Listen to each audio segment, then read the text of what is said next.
नमस्कार. शहादा नगरपालिकेच्या कचरा डम्पिंग ग्राउंडला नगराध्यक्षांचा अचानक दौरा. स्वच्छता विभागाच्या अधिकारी व कर्मचाऱ्यांना स्वच्छतेचे दिले आदेश. नागरिकांच्या आरोग्याशी तडजोड खपवून घेतली जाणार नाही, अभिजित पाटील. शहादा शहरातील कचरा व्यवस्थापनाची गंभीर अवस्था पाहता लोकनियुक्त नगराध्यक्ष अभिजित पाटील यांनी शुक्रवारी सकाळी अचानक कचरा डम्पिंग ग्राउंडला भेट देत प्रत्यक्ष पाहणी केली. डम्पिंग ग्राउंडवर कोट्यवधी रुपये खर्च करूनही कचरा शास्त्रीय पद्धतीने व्यवस्थापित न झाल्याबाबत नगराध्यक्षांनी तीव्र नाराजी व्यक्त केली.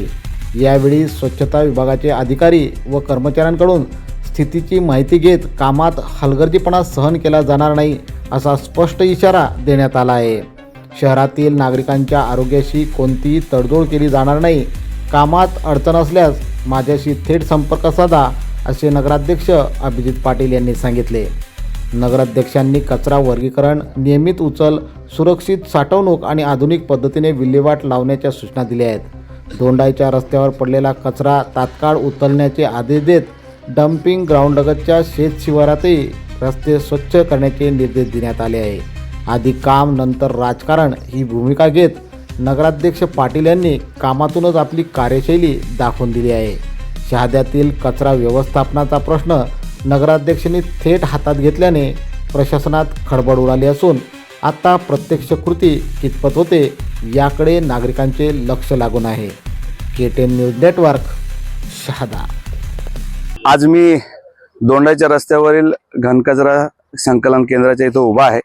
शहादा नगरपालिकेच्या अंतर्गत असलेल्या या जागेवर शहरातून किंवा परिसरातून जेवढाही घनकचरा गोळा होतो त्याचं संकलन, विलगीकरण या जागेवर होत असतं.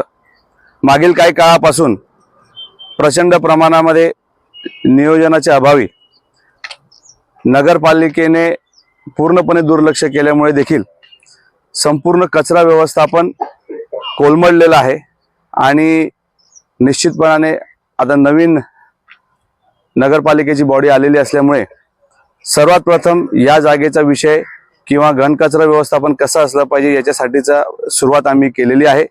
आज घनकचरा संकलन करणारी ज्यानं टेंडर दिलेला आहे ती टीम आणि त्याच्यासोबत या जागेवर नगरपालिकेच्या माध्यमातून होत असलेले जे बांधकाम विभागामार्फत जे होत असलेले कामं आहेत याचा आज आढावा घेतला. आणि निश्चितपणाने एक गोष्ट निदर्शनात आली की घनकचरा संकलन करणारी जी टीम आहे त्यांच्यामध्ये आणि बांधकाम विभागाचा समन्वय नसल्यामुळे फार मोठ्या प्रमाणामध्ये इथं गोंधळ झालेला आहे.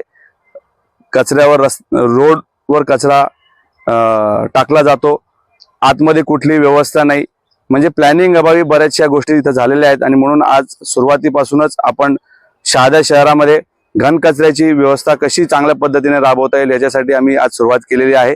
खरं तर मागच्या काही दिवसापासून या जागेवर खूप मोठ्या प्रमाणामध्ये